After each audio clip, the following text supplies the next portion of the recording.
Hey, it's Craig. I just wanted to let you know that you can listen to Canadian History X early and ad-free on Amazon Music, included with Prime. Greetings and welcome to another episode of Canadian History X. First, this episode is sponsored by Phil Maynard, a generous patron through my Patreon account. You can support the show through Patreon as well, for as little as $3 a month. Just go to www.patreon.com/CanadaEHX. I would also like to welcome a new patron, JP Baird. I'm also hosting a Zoom history conference on the terribly planned and led Bar Colony expedition that would eventually found the city of Lloydminster. It is happening at 2:30 p.m. Mountain Time on June 29th. It's only $10 or free for patrons. And if you're interested in registering, email me at craig@canadaehx.com. The Great Depression was a terrible time for Canadians. Work was hard to find, crop prices were low, and drought swept through the prairies. Unemployment had reached historic levels, with 1 in 9 Canadian citizens needing government relief. The government provided relief, but that relief was not free. Under Prime Minister R.B. Bennett, the Department of National Defence was ordered to create work camps where unemployed single men could construct roads and other projects, earning 20 cents per day, or $3.77 a day today.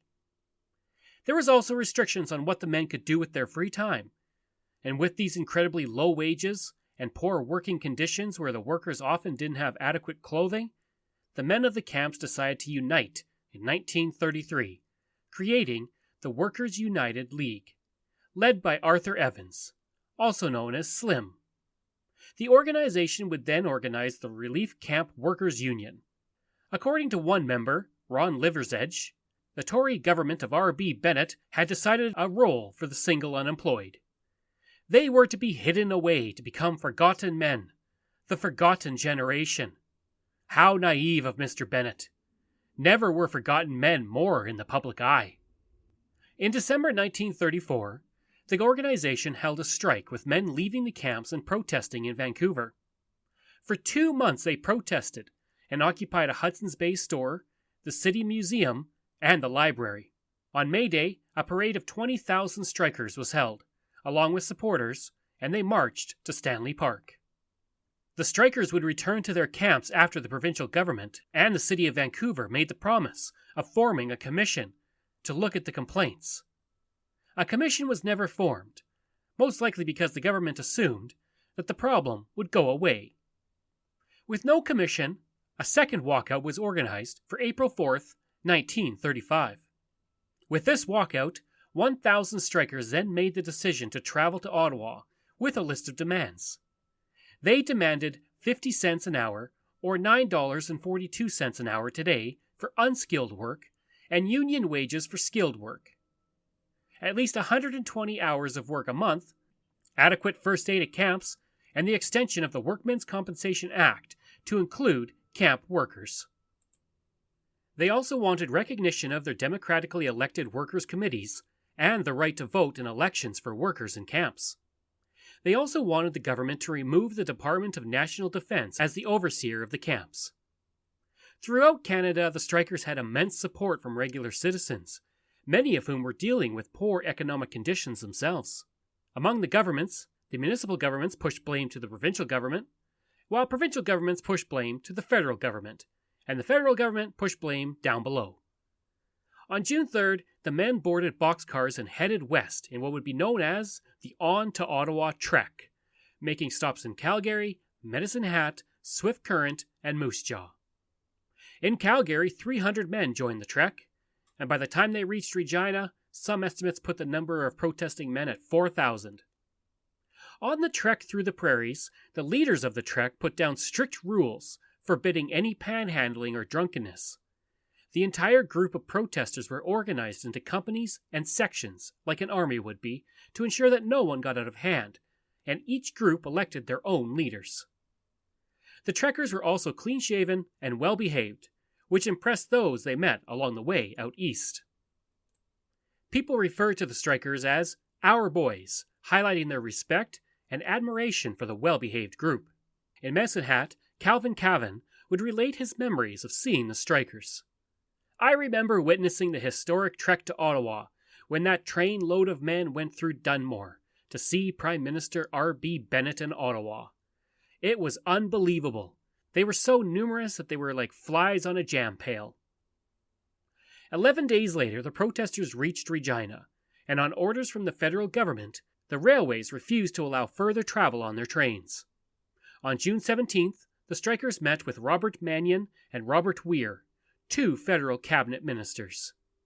The ministers said that 8 elected representatives, with Evans serving as their leader, could come to Ottawa to meet with the Prime Minister.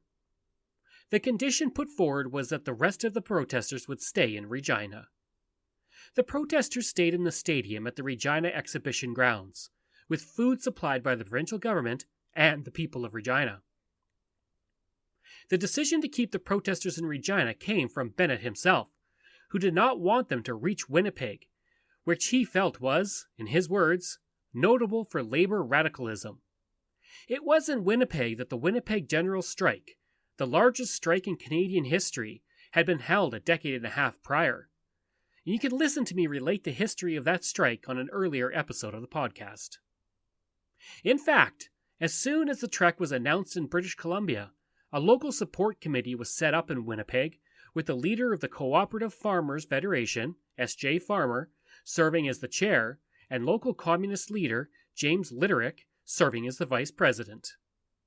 The organizers had plans for feeding the men when they arrived, as well as the estimated 1,000 men who would arrive from throughout Manitoba, from the Manitoba relief camps. For Premier Gardiner of Saskatchewan, he was not happy the trek had been allowed to proceed and then stopped in Regina. He was also not happy that the RCMP were being ordered by Ottawa without any reference to the province.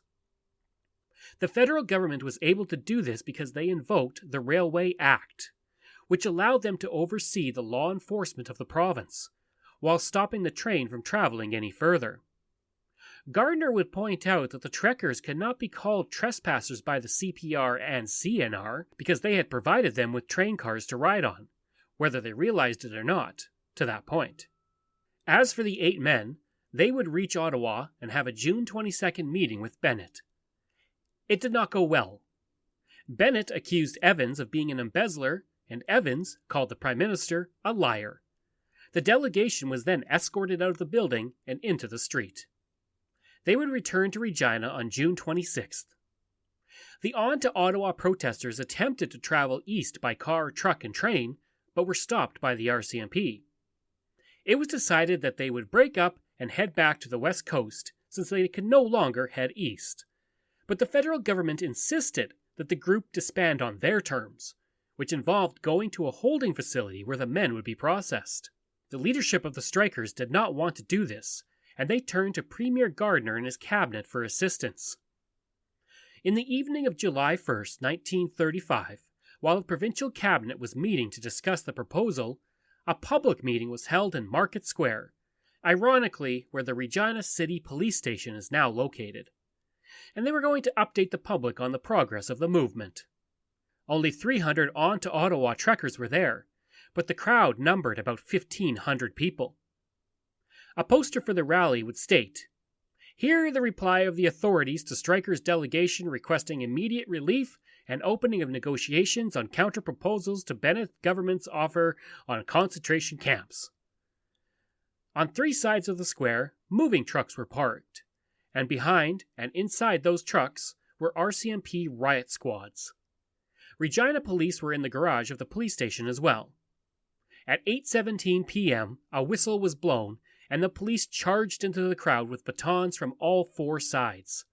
The people, who were caught off guard by the sudden appearance of the police, fought with sticks and stones. According to one person at the rally, "They opened the door, and out they came, beating the hell out of us. They chased us all over town." Another witness would say, "A shrill whistle blasted out a signal. The backs of vans were opened, and out poured the Mounties, each armed with a baseball bat.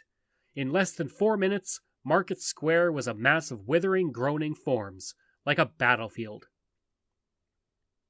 The citizens and protesters were driven from the square, but with the RCMP blocking the way back to the stadium, a street battle would begin and last for several hours. According to some Regina residents who testified afterwards, some police had continued to club already unconscious men on the ground. During the street battle, police fired their guns above and into groups of people while tear gas bombs were thrown at any groups of people that had gathered together. During the battle, glass windows in stores were broken, but only one store was looted. The stores, though, were burned to the ground. The Regina Rifles, while not involved in the riot directly, were made available to guard vital points such as a legislative building. In order to counter the tear gas, many people wore wet handkerchiefs on their face and would barricade the street with cars to protect themselves. Over the course of the 6 hours, the protesters would make their way back to the stadium individually or in groups, joining the rest of the larger group of protesters who had stayed at the stadium. Over 140 protesters and citizens were arrested by the end of that riot, and Charles Miller, a policeman in plain clothes, and Nick Shake, a protester, would die from the injuries sustained in the riot. Hundreds of residents and protesters were injured as well, and any protesters or residents who went to the hospital were arrested. The police stated that 39 of their men had been injured, and they denied any protesters had died. The police also stated they did not use guns, even though 17 civilians had gunshot wounds, while no police officers were shot. Protest leaders Arthur Evans and George Black, who spoke at the rally, were arrested as well. There isn't much in the way of audio from those who were in the riot, but I was able to find a police officer in the riot who gave a first-hand account in 1991. So here is that interview. There was going to be a talk that night. Everybody knew that there was going to be a speech made there that night, you know. Mm-hmm. So the market square was just chock full of people. When they rushed to that wagon, that's when all hell broke loose. And then they started throwing tear gas, you know. The Mounties did? Mounties, they had tear gas there.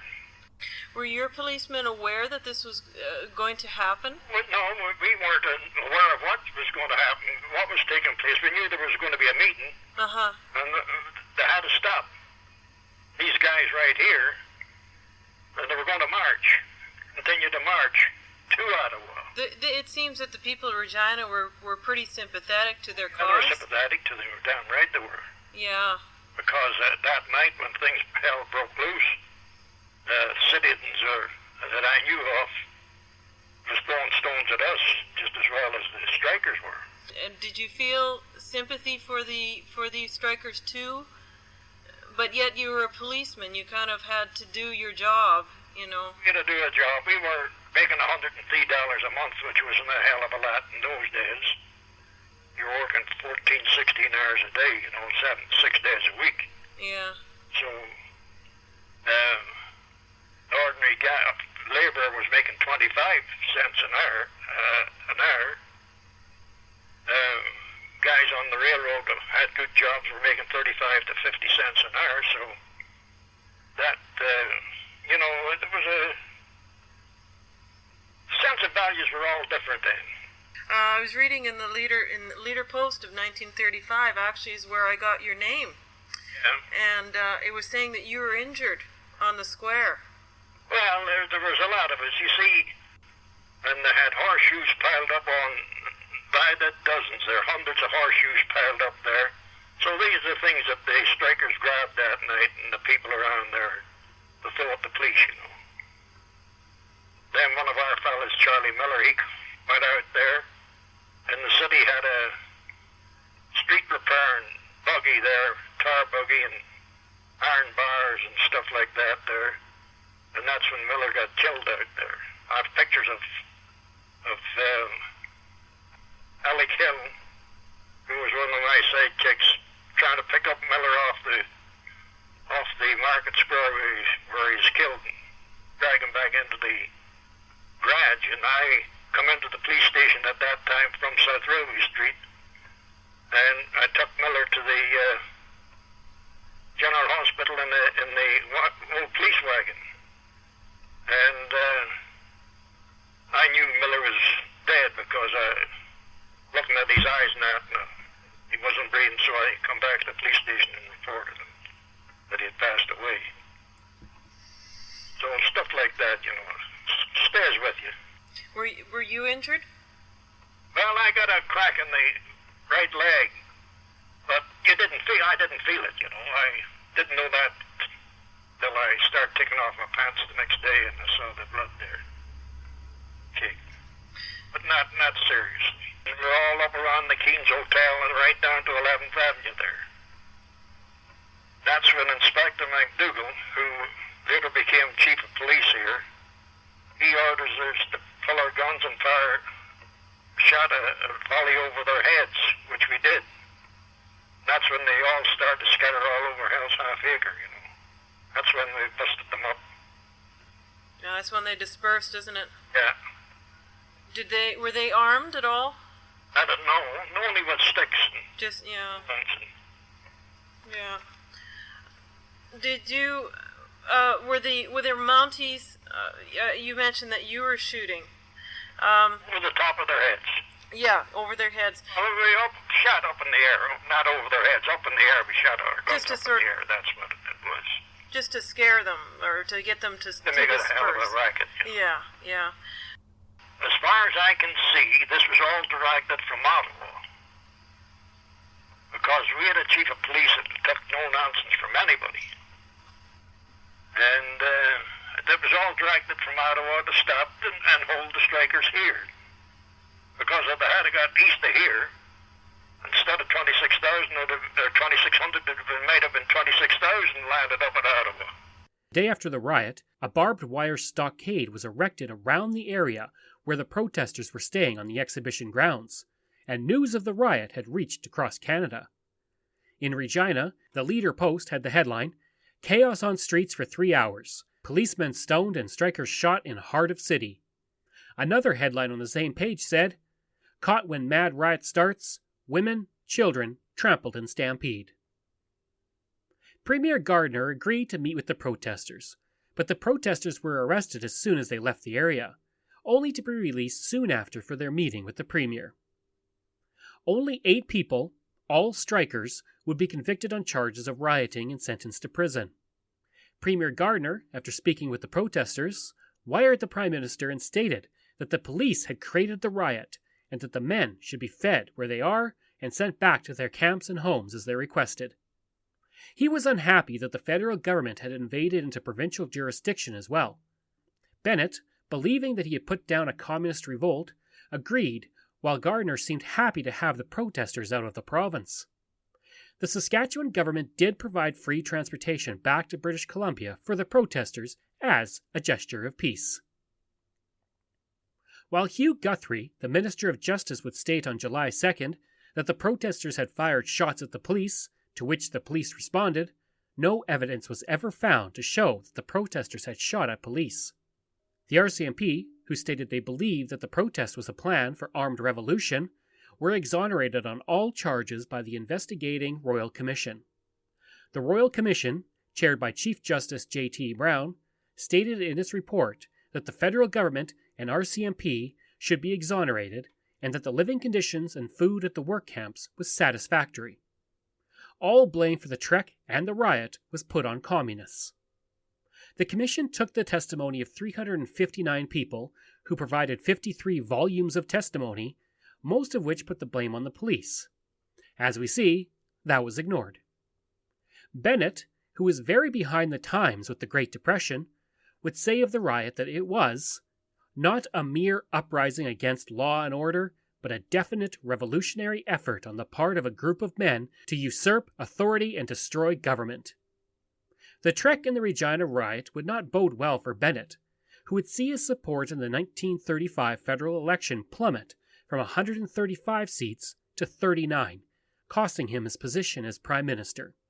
Following the election defeat of Bennett, which brought William Lyon Mackenzie King back to power, the camps would be dismantled and replaced with seasonal relief camps run by the provinces, with the men earning slightly more than before. Now, while the entire trek did not reach Ottawa, its demands would be met over time as the public support for the protesters spread across Canada, helping to set up the social and welfare initiatives that would follow the Second World War. For some of the trekkers, their lives would change in other ways thanks to the trek and the riot. Bessie Noble would relate that she was on her summer holidays in 1935 when she traveled to Regina to visit her Aunt Belle and Uncle Bert. It was there she met Joe McCowan, who was one of the trekkers. McCowan had been a seaman on the Great Lakes before losing his job. When the riot broke out, Bessie's aunt took Joe into her home to take shelter. It was there that he would meet Bessie, and the two would marry in December of that year.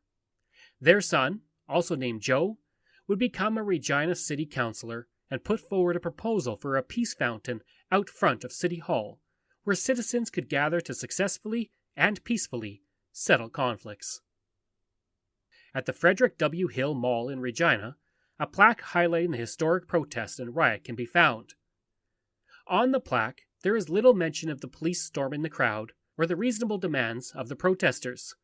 Instead, it focuses on the failure of the relief projects for unemployed single men. It states, "A defining event of the Great Depression, the On-To-Ottawa trek, had become a poignant symbol of the working class protest. In 1935, over 1,000 angry unemployed men left federal relief camps in British Columbia and boarded boxcars to take their demand for work and wages directly to Ottawa. As the number of protesters increased, the federal government resolved to stop the movement. The police arrested its leaders at a meeting on July 1st, sparking the Regina riot. Although it never reached Ottawa, the trek marked the failure of the Depression-era work camps as a solution to widespread unemployment." If you would like to support Minnesota Freedom or Black Lives Matter, I will put those links in my show notes. I hope you enjoyed this episode of Canadian History X, and if you did, please give a rating and review.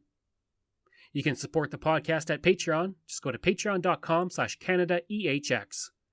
You can email me any questions you have at craig@canadaehx.com, and you can find hundreds of articles on Canada's history on my website. Just go to canadaehx.com.